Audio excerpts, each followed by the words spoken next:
मुल्ला नसरुद्दीन और सोने का वहम। अध्याय 1। एक साधारण दिन और एक असाधारण खोज। बात उन दिनों की है जब बसरा की गलियों में सुबह की पहली किरणें धूल के कणों को सुनहरी कर देती थीं। मुल्ला नसरुद्दीन अपनी चिरपरिचित बेफिक्री के साथ अपने गधे बुलबुल को पुचकारते हुए घर से निकले। उनकी बेगम ने उन्हें बाजार से कुछ जरूरी सामान लाने की एक लंबी चौड़ी लिस्ट थमाई थी। मुल्ला का मन बाजार जाने का तो कतई नहीं था, लेकिन बेगम के हुक्म के आगे उनकी एक न चलती थी। अब इस गधे को देखो, मुल्ला ने खुद से कहा, कितना खुश है। न इसे बाजार जाना है, न सौदा सुलुफ लाना है। बस दिन भर ढेंचू ढेंचू करो और हरी घास चरो। काश मैं भी एक गधा होता। बुलबुल ने जैसे उनकी बात सुन ली हो और सहमति में अपना सिर हिला दिया। मन मारकर मुल्ला बाजार की ओर चल पड़े। रास्ते में एक पुरानी वीरान सराय पड़ती थी, जिसके बारे में मशहूर था कि वहां जिन और भूत प्रेत रहते हैं। मुल्ला इन बातों पर ज्यादा ध्यान नहीं देते थे। अचानक उनकी नजर एक कोने में पड़ी मिट्टी में आधी धंसी हुई किसी चीज पर पड़ी। वह एक पुराना नक्काशीदार घड़ा था। उसकी गर्दन बाहर झांक रही थी और सुबह की धूप में उसकी धातु की चमक आंखों को चौंधिया रही थी। मुल्ला ने उत्सुकतावश उसे खींचकर बाहर निकाला। घड़ा काफी भारी था। उन्होंने उसे हिलाया तो अंदर से छन छन की धीमी और भारी आवाज आई। मुल्ला की आंखें आश्चर्य से फैल गईं। अल्लाह खैर करे, कहीं इसमें सोने की अशर्फियां तो नहीं, उन्होंने सोचा। दिल की धड़कनें तेज हो गईं। उन्होंने आसपास देखा, कोई नहीं था। उन्होंने फौरन अपनी चादर से घड़े को ढका और उसे उठाकर अपने गधे की पीठ पर लाद दिया। बाजार का ख्याल अब उनके दिमाग से कोसों दूर था। वह सीधे घर की ओर मुड़ गए। घर पहुंचकर उन्होंने दरवाजा जोर जोर से पीटना शुरू कर दिया। उनकी बेगम ने घबराकर दरवाजा खोला और मुल्ला को इस तरह हाफते हुए और एक बड़े से घड़े के साथ देखा तो चौंक गईं। अरे, बाजार का सामान कहाँ है? और यह क्या उठा लाए आप? मुल्ला ने रहस्यमय अंदाज में अपनी उंगली होंठों पर रखी और फुसफुसाए, चुप। दीवारों के भी कान होते हैं। अंदर चलो, दरवाजा बंद करो। कमरे में जाकर मुल्ला ने घड़े को जमीन पर रखा। उसका ढक्कन कसकर बंद था। उन्होंने अपनी पूरी ताकत लगाकर उसे खोलने की कोशिश की, पर वह टस से मस नहीं हुआ। लगता है सदियों से बंद है, मुल्ला ने पसीना पोंछते हुए कहा। इसमें जरूर कोई बेशकीमती खजाना है। उनकी बेगम की आंखों में भी चमक आ गई। क्या सच में? सोने की अशर्फिया? अरे, अशर्फियों से भी बढ़कर कुछ हो सकता है, मुल्ला ने अपनी कल्पना के घोड़े दौड़ाते हुए कहा। हो सकता है इसमें सुलेमान का खजाना हो, या शायद यह अलादीन का चिराग वाला घड़ा हो।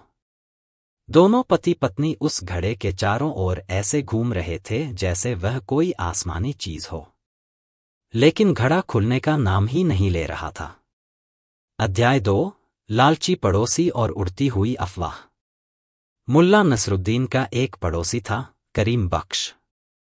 करीम दिल का बड़ा लालची और दूसरों के मामलों में ताकझांक करने वाला इंसान था। उसकी आदत थी कि वह मुल्ला के घर में क्या हो रहा है, इसकी जासूसी करता रहता था। उसने मुल्ला को उस भारी भरकम घड़े को लाते हुए देख लिया था। अब उसके पेट में चूहे कूद रहे थे कि आखिर उस घड़े में ऐसा क्या है जिसे मुल्ला इतना छिपाकर ले जा रहा है। अगली सुबह करीम बहाना बनाकर मुल्ला के घर नमक मांगने आया। उसने देखा कि मुल्ला और उसकी बेगम उस घड़े को बड़े गौर से देख रहे हैं और फुसफुसाकर बातें कर रहे हैं।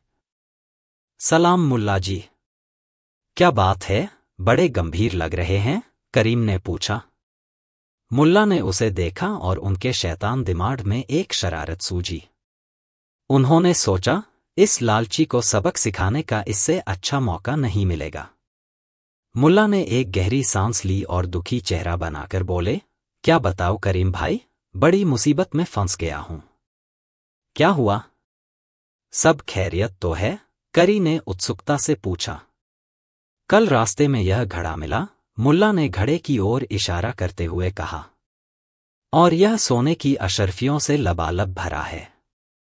सोना, यह शब्द सुनते ही करीम की आंखों में बल्ब जल गए। उसके कानों को यकीन नहीं हुआ।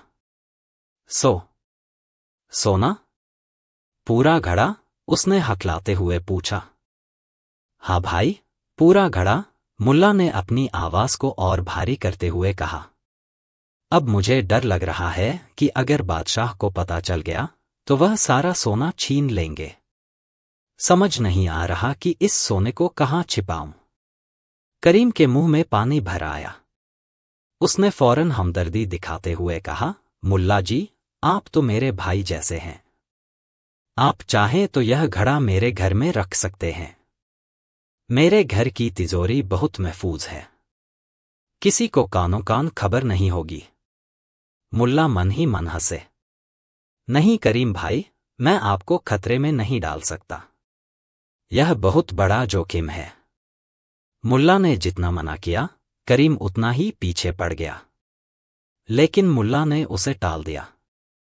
करीम वहां से चला तो गया, लेकिन उसका दिमाग अब सिर्फ उस सोने के घड़े पर लगा हुआ था।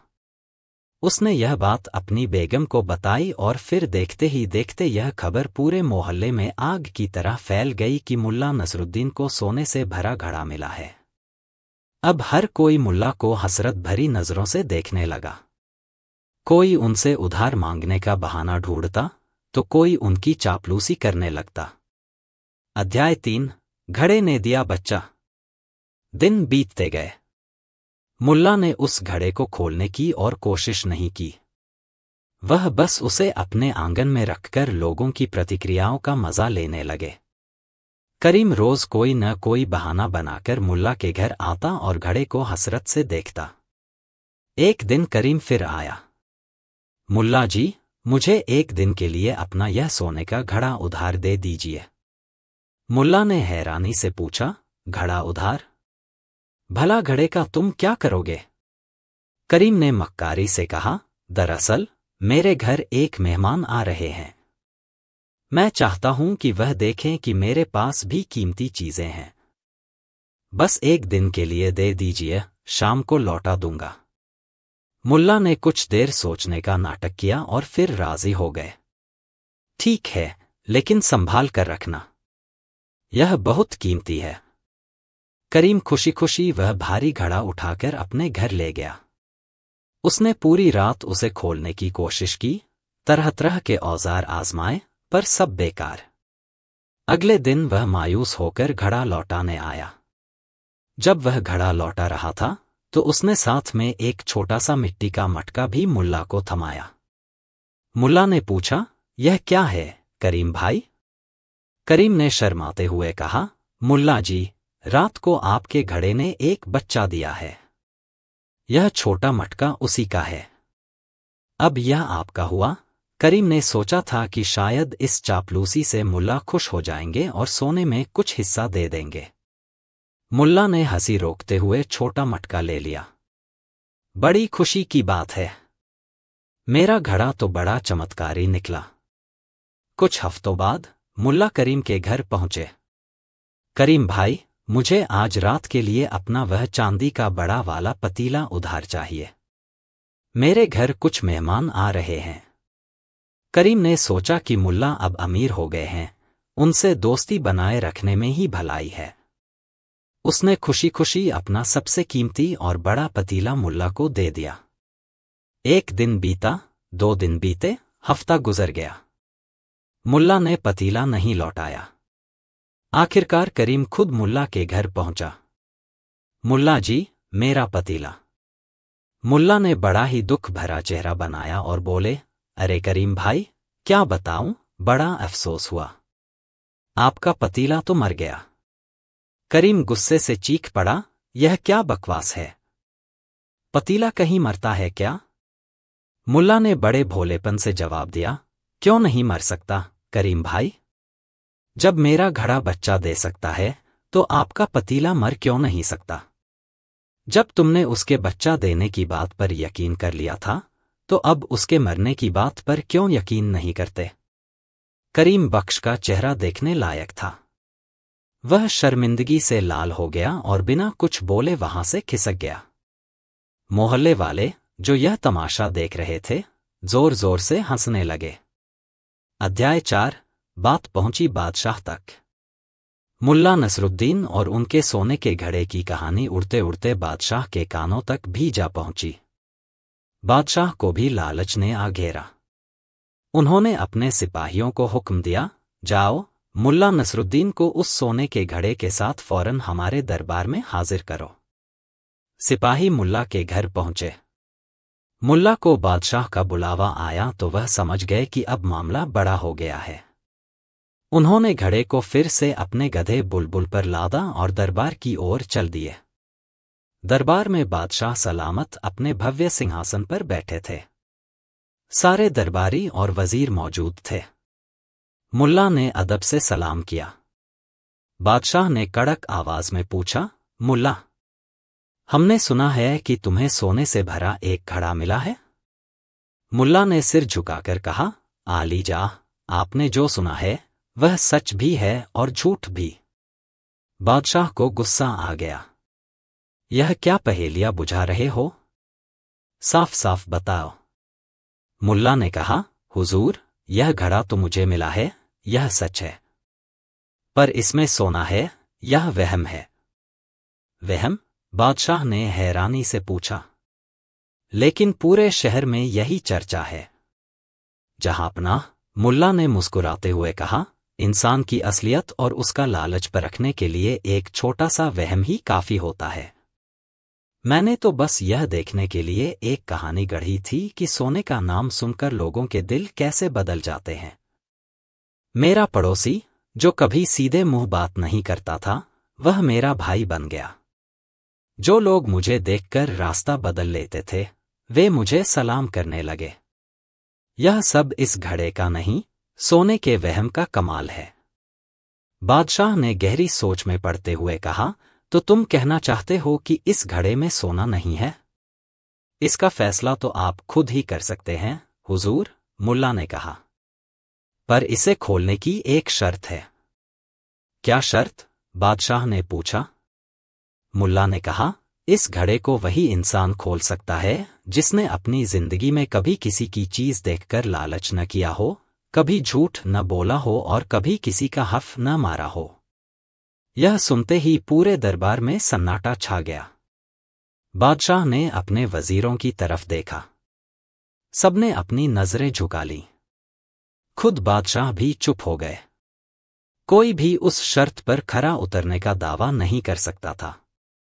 मुल्ला ने कहा, देखिए हुजूर, इस दरबार में एक भी ऐसा शख्स नहीं है जो इस घड़े को खोल सके। तो फिर इसके अंदर क्या है, यह जानकर भी क्या फायदा? बादशाह मुल्ला की बुद्धिमानी और हाजिर जवाबी से बहुत प्रभावित हुए। उन्हें अपनी गलती का एहसास हुआ कि वह भी सोने के लालच में आ गए थे। वह जोर से हंसे। वाह मुल्ला, वाह! तुमने आज हमारी आंखें खोल दी। तुमने साबित कर दिया कि दौलत का वहम असल दौलत से ज्यादा ताकतवर होता है। बादशाह ने मुल्ला को इनाम में 100 सोने की अशर्फिया दी। मुल्ला ने अशर्फिया लेते हुए कहा, हुजूर, अब जाकर इस घड़े में सचमुच का सोना आया है। दरबार से लौटते हुए लोगों ने देखा कि मुल्ला नसरुद्दीन उसी पुराने घड़े को अपने गधे पर लादे घर जा रहे थे, लेकिन इस बार उनके चेहरे पर एक गहरी मुस्कान थी। घड़ा अभी भी बंद था, लेकिन मुल्ला ने दुनिया को एक बहुत बड़ा सबक सिखा दिया था। सोने का वहम पैदा करके उन्होंने लोगों के मन का असली सोना, यानी उनकी इंसानियत और ईमानदारी, को परख लिया था। और इस इम्तिहान में लगभग सभी फेल हो गए थे। अगर आपको मुल्ला नसरुद्दीन की और कहानियां पसंद हैं, तो मैं आपके लिए उनकी बुद्धिमानी, हास्य या सामाजिक कटाक्ष जैसे अलग अलग विषयों पर कहानियों की एक सूची बना सकता हूं। बल्कि यह जीवन के कई पहलुओं पर प्रकाश डालती है। यह हमें विनम्रता, सद्भाव, आत्मचिंतन और वास्तविक बुद्धिमत्ता का महत्व सिखाती है। यह कहानी हमें यह भी याद दिलाती है कि कभी-कभी सबसे जटिल समस्याओं का समाधान सबसे सरल होता है। हमें बस थोड़ा हटकर सोचने की जरूरत होती है और अपने अहंकार को एक तरफ रखना होता है। तो दोस्तों, आज की इस कहानी और उसके विश्लेषण से आपको क्या-क्या सीखने को मिला? मुझे कमेंट्स में जरूर बताइएगा। आपके विचार मेरे लिए बहुत महत्वपूर्ण हैं। अगर आपको यह वीडियो पसंद आया हो और आपने इसे पूरा देखा हो, तो एक बार फिर से याद दिलाना चाहूँगा, इस वीडियो को लाइक करें, अपने दोस्तों के साथ शेयर करें और हमारे चैनल को सब्सक्राइब करना न भूलें ताकि आप मुल्ला नसरुद्दीन जैसी और भी मज़ेदार और ज्ञानवर्धक कहानियाँ मिस न करें।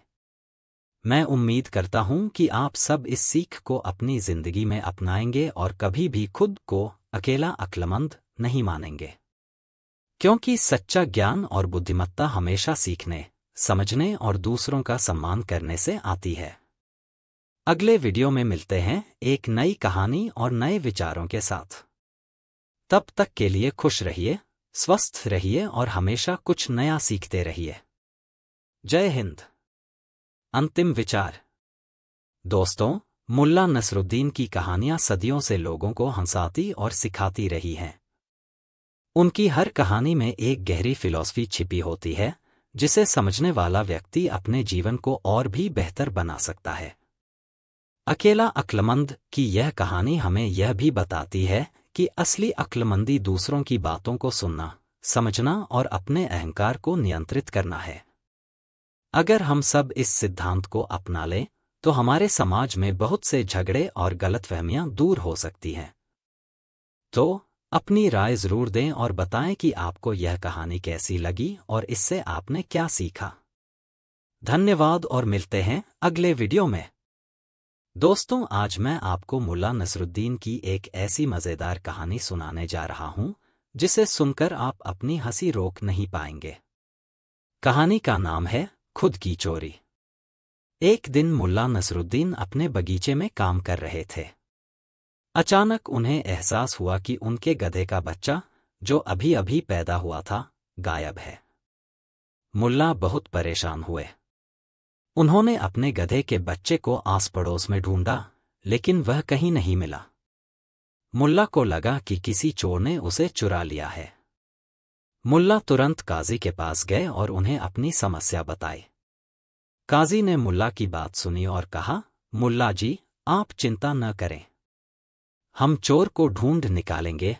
काजी ने अपने सिपाहियों को मुल्ला के गधे के बच्चे को ढूंढने का आदेश दिया। सिपाहियों ने पूरे गांव में छानबीन की, लेकिन गधे का बच्चा कहीं नहीं मिला। कुछ दिनों बाद मुल्ला को एक और परेशानी का सामना करना पड़ा। उनके घर से एक घोड़ा भी गायब हो गया। मुल्ला फिर काजी के पास गए और उन्हें घोड़ा गायब होने की बात बताई। काजी ने फिर अपने सिपाहियों को घोड़ा ढूंढने का आदेश दिया। दोस्तों, आपको क्या लगता है, क्या सिपाही चोर को ढूंढ पाएंगे? अपनी राय कमेंट्स में जरूर बताएं। सिपाहियों ने बहुत खोजबीन की, लेकिन घोड़ा भी नहीं मिला। मुल्ला बहुत दुखी हुए। उन्हें समझ नहीं आ रहा था कि उनके साथ ऐसा क्यों हो रहा है। कुछ दिनों बाद मुल्ला के घर से एक गाय भी गायब हो गई। मुल्ला अब और भी ज्यादा परेशान हो गए। वह फिर से काजी के पास गए और कहा, काजी साहब, मेरे साथ यह क्या हो रहा है? पहले मेरा गधे का बच्चा, फिर घोड़ा और अब गाय भी चोरी हो गई है। मुझे समझ नहीं आ रहा कि मैं क्या करूं। काजी ने मुल्ला की बात सुनी और कहा, मुल्ला जी, आप चिंता न करें, इस बार हम चोर को जरूर पकड़ लेंगे। काजी ने इस बार खुद चोर को पकड़ने का फैसला किया। अगले दिन काजी ने मुल्ला को अपने साथ लिया और चोर को ढूंढने निकल पड़े। वे पूरे गांव में घूमे, लेकिन चोर का कोई सुराग नहीं मिला। शाम होने लगी थी और काजी थक चुके थे। उन्होंने मुल्ला से कहा, मुल्ला जी, अब हमें वापस चलना चाहिए। लगता है चोर को पकड़ना मुश्किल है। लेकिन मुल्ला हार मानने वालों में से नहीं थे। उन्होंने काजी से कहा, काजी साहब, अभी हार मत मानिए। मुझे लगता है कि चोर कहीं आसपास ही है। मुल्ला और काजी एक जंगल से गुजर रहे थे। तभी मुल्ला को एक झाड़ी के पीछे कुछ हिलता हुआ दिखाई दिया। मुल्ला ने काजी से कहा, काजी साहब, मुझे लगता है कि चोर वहीं छिपा है। वे दोनों झाड़ी के पास गए और देखा कि एक आदमी जमीन पर बैठा हुआ था और उसके चारों ओर मुल्ला के चोरी हुए जानवर बंधे हुए थे। मुल्ला और काजी यह देखकर हैरान रह गए। दोस्तों, क्या आप अंदाजा लगा सकते हैं कि वह आदमी कौन था? कमेंट करके बताइए। वह आदमी कोई और नहीं, खुद मुल्ला नसरुद्दीन थे। जी हाँ, मुल्ला नसरुद्दीन ही अपने जानवरों को चोरी कर रहे थे। काजी यह देखकर गुस्सा हो गए। उन्होंने मुल्ला से पूछा, मुल्ला जी, यह क्या मजाक है? आप अपने ही जानवरों को चोरी क्यों कर रहे हैं? मुल्ला ने शर्मिंदा होकर कहा, काजी साहब, मैं आपको क्या बताऊं? मैं इतना परेशान था कि मैं खुद को ही भूल गया था। मुझे लगा कि मैं एक चोर हूं और मैं अपने ही जानवरों को चोरी कर रहा था। काजी और सिपाही मुल्ला की बात सुनकर हंसने लगे। उन्होंने मुल्ला को समझाया कि वह चोर नहीं है और उन्हें अपने जानवरों को चोरी करने की जरूरत नहीं है।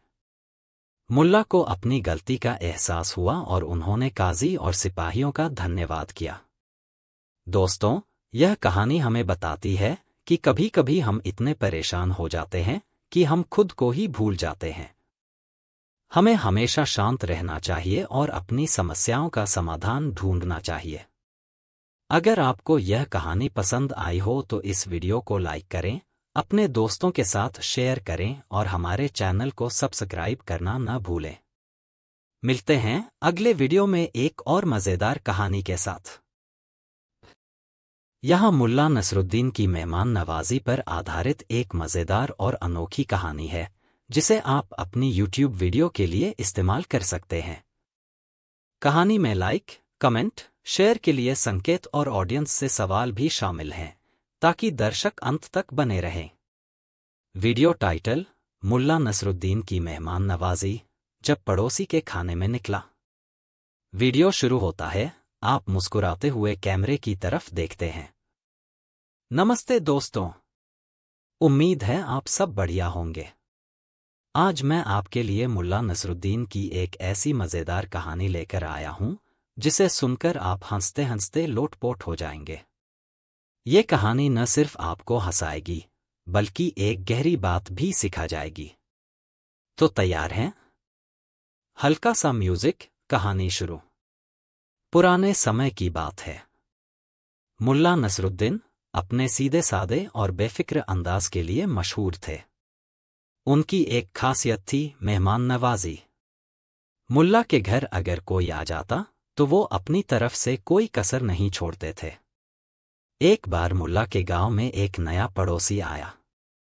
ये पड़ोसी थोड़ा घमंडी किस्म का था और खुद को बहुत अमीर और समझदार समझता था। एक दिन उसने सोचा, चलो आज मुल्ला के घर मेहमान नवाजी का मजा लेते हैं। देखता हूं क्या खिलाता है यह गरीब। पड़ोसी मुल्ला के घर पहुंच गया। मुल्ला ने उसे देखकर बड़ी खुशी से स्वागत किया। आइए आइए जनाब, क्या हाल चाल है? बड़ी कृपा की आपने जो मेरे गरीब खाने पर तशरीफ लाए। पड़ोसी अकड़ कर बैठ गया। मुल्ला ने अपनी बीवी से कहा, अजी सुनती हो, हमारे घर मेहमान आए हैं, कुछ बढ़िया सा बनाओ। मुल्ला की बीवी ने देखा कि घर में कुछ खास सामान नहीं है। जो था उसी से उन्होंने चावल और थोड़ी सब्जियों का पुलाव जैसा कुछ बना दिया। देखने में वो उतना आकर्षक नहीं था, लेकिन खाने लायक जरूर था। खाना परोसा गया। पड़ोसी ने पुलाव की तरफ देखा और उसका मुंह बन गया। अरे मुल्ला, ये क्या ले आए? ये कोई मेहमान नवाजी है? इसमें तो न कोई तरी है, न कोई मटन, बस दाल चावल जैसा कुछ बना दिया। मुल्ला मुस्कुराए।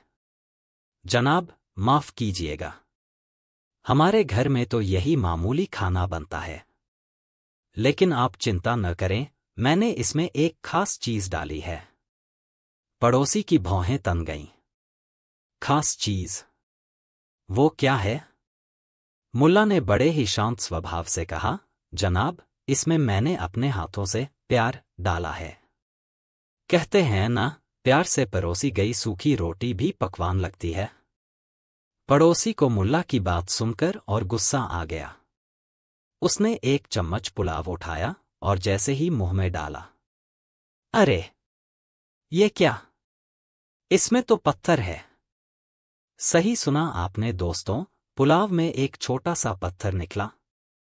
पड़ोसी ने गुस्से में थाली फेंकने वाला था, तभी मुल्ला ने उसे रोका। अरे अरे जनाब, इतनी जल्दी क्या है? पड़ोसी लाल पीला हो गया। जल्दी क्या है? मेरे दांत टूट जाते तो? ये कैसी मेहमान नवाजी है मुल्ला? तुम्हारे खाने में पत्थर निकलते हैं। मुल्ला ने अपनी दाढ़ी सहलाई और फिर वही शांत मुस्कान के साथ कहा, जनाब, मैंने आपको अभी बताया ना कि मैंने इसमें एक खास चीज डाली है, और वो है मेरा प्यार। ये जो पत्थर निकला है, ये भी उसी प्यार का हिस्सा है। पड़ोसी हैरानी से मुल्ला को घूरने लगा। प्यार का हिस्सा? क्या बकवास कर रहे हो मुल्ला? मुल्ला ने अपनी बात जारी रखी, जनाब, ये पत्थर इसलिए निकला क्योंकि मैं चाहता था कि आप खाना खाते समय सावधान रहें। जीवन में छोटी छोटी चीजों का ध्यान रखना कितना जरूरी है, ये आपको याद दिलाना चाहता था। जैसे आप इस पत्थर को देखकर सावधान हो गए, वैसे ही जीवन में हर कदम पर सावधानी बरतनी चाहिए। मेरा प्यार सिर्फ आपको खाना खिलाना नहीं, बल्कि आपको कुछ सिखाना भी था। मुल्ला हंसते हैं और आप भी मुस्कुराते हुए कैमरे की तरफ देखते हैं। पड़ोसी मुल्ला का जवाब सुनकर एकदम सन्न रह गया। वो समझ ही नहीं पाया कि हंसे या गुस्सा करे। मुल्ला की बात में इतनी सच्चाई और व्यंग्य था कि वो कुछ बोल ही नहीं पाया। उसे अपनी सोच पर शर्मिंदगी महसूस हुई।